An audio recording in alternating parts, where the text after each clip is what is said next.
26 दिसंबर 2004 Indonesia के Sumatra द्वीप के करीब समुद्र में भूकंप आया, जिससे हिंद महासागर में सुनामी की लहर थी। जानलेवा लहरों ने इससे कहानियों को जन्म दिया है। कईयों का मानना है कि जानवर किसी भी विपदा के आने का पूर्वानुमान लगा सकते हैं। इस विपदा से पहले हाथी तट छोड़कर भाग गए, तो वहीं फ्लेमिंगो पक्षी भी अपने प्रजनन स्थान को छोड़ गए। स्कूबा डाइवर इस तबाही से अनजान रहे। जब तक वो ऊपर आए तो उन्हें मलबे नजर आए, लेकिन इस दहशत का एहसास तब हुआ जब पानी पर लाशें तैरने लगीं। अनुमान है कि इंडोनेशिया में आए भूकंप में हिरोशिमा पर फटे परमाणु बम जैसे 23,000 बमों की शक्ति थी। इस जल प्रलय में 2,30,000 लोगों की जानें गईं और 11 देशों में लाखों लोग बेघर हो गए।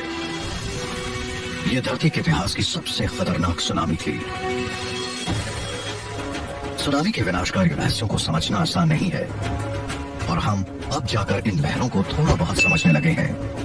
ये वो लहर है जो शहर के शहर तबाह कर सकती है। ये वो लहर है जो रुकने का नाम ही नहीं लेती।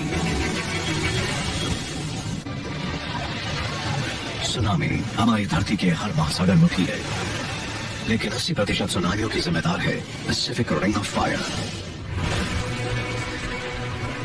1 अप्रैल 1946 अलास्का के लुशियन द्वीपों पर 7.1 तीव्रता का भूकंप आया, जिससे सुनामी 2200 मील दूर हवाई के हीरो इलाके की ओर बढ़ी। इस सुनामी की 50 फुट ऊंची लहरों ने 159 लोगों की जानें ली। इसके बावजूद ये लहरें बीच समंदर में जैसे अदृश्य थी। बीच समंदर में सुनामी की लहरें बस कुछ ही फुट ऊंची होती हैं और दूर से तो वो नजर भी नहीं आती। अब जाकर हमें एहसास हुआ कि सुनामी की लहरें बाकी लहरों के मुकाबले अलग होती हैं। ये लहरें 150 किलोमीटर से ज्यादा लंबी हो सकती हैं। लहरों की लंबाई उसके अगले और पिछले भाग से मापी जाती है, न कि साइड से। एक लंबी सुनामी की लहर अपने साथ ढेर सारी ताकत लेकर आती है, इतनी कि लहर बेहद तेज रफ्तार से आगे बढ़ती है। इनकी रफ्तार 1000 किलोमीटर प्रति घंटे तक पहुंच जाती है, एक जेट एयरप्लेन जितनी तेज। इसकी रफ्तार को समझना आसान है, क्योंकि बीच समुद्र से उठी लहरों के रास्ते में कुछ नहीं आता। लहरों के ऊपर हवा है जो बाधक होती है, लेकिन बहुत कम। लहरों के नीचे समुद्र की सतह है, वो भी रोधक होती है, लेकिन बहुत कम। यानी इन लहरों को रोकने वाला कोई नहीं। इतनी ऊर्जा के साथ सियाटल शहर एलियट बे से अंदर आती सुनामी का सामना कैसे करेगा?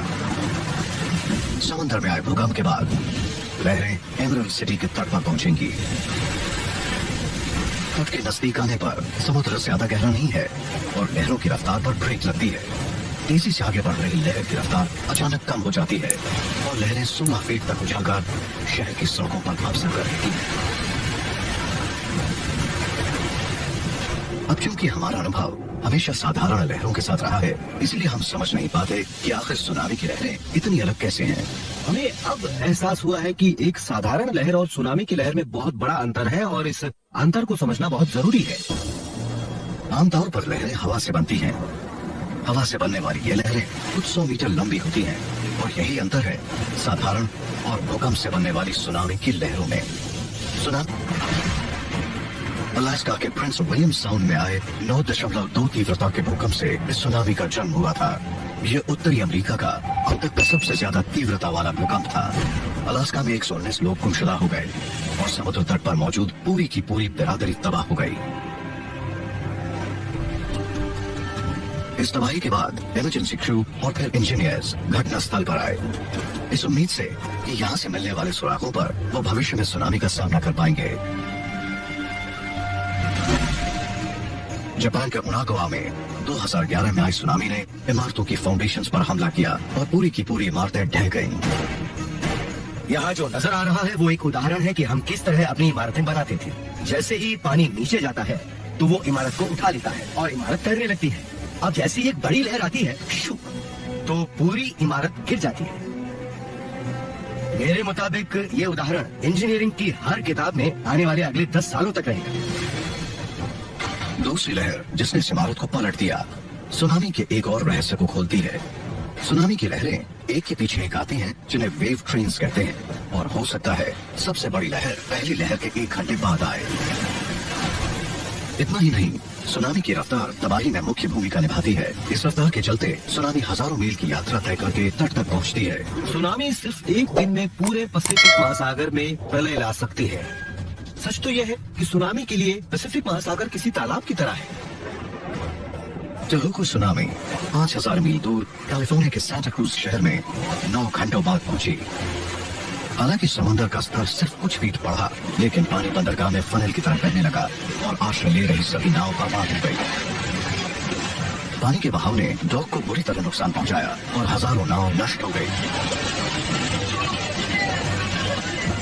कुल मिलाकर कैलिफोर्निया के तट को $10 करोड़ का नुकसान हुआ। हालांकि ज्यादातर सुनामियों का जन्म समुद्र में आए भूकंप से होता है, लेकिन कुछ ऐसी भी घटनाएं हैं जो सुनामी ला सकती हैं। कुछ जो धरती पर होती है और कुछ जो अंतरिक्ष से आती है।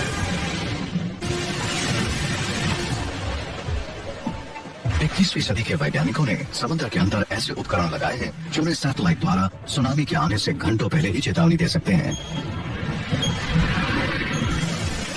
लेकिन जब तट के करीब भूकंप से सुनामी बनती है तो इस चेतावनी से भागने का समय ही नहीं रहता। अगली सुनामी हमारी धरती के तट से कब टकराएगी और इसका हमारे जान माल पर क्या नुकसान होगा, इसका सिर्फ अनुमान ही लगाया जा सकता है। माना जा रहा है कि अगले सैकड़ों या शायद हजारों सालों में इंसान कुदरत के इस प्रकोप को रोकने का तरीका जरूर ढूंढ लेगा। लेकिन तब तक सुनामी हमारी धरती की सबसे खतरनाक